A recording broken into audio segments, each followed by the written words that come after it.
من يهده الله فلا مضل له ومن يضلله فلا هادي له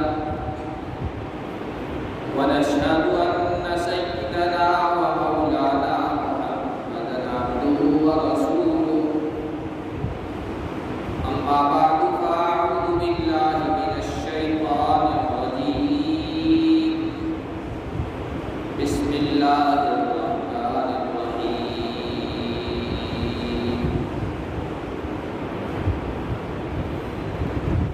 يا أيها الذين آمنوا استعينوا بالصبر والصلاة إن الله مع الصابرين وقال النبي صلى الله عليه وسلم صوموا شهركم وصلوا خمسكم وأدوا زكاة أموالكم وأطيعوا ذا أمركم تدخلوا جنة ربكم أو كما قال النبي صلى الله عليه وسلم.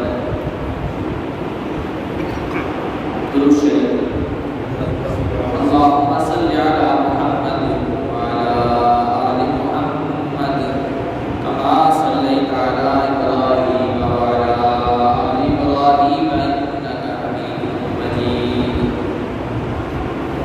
اللهم بارك على محمد وعلى آل محمد كما باركت على إبراهيم وعلى آل إبراهيم إنك حميد مجيد.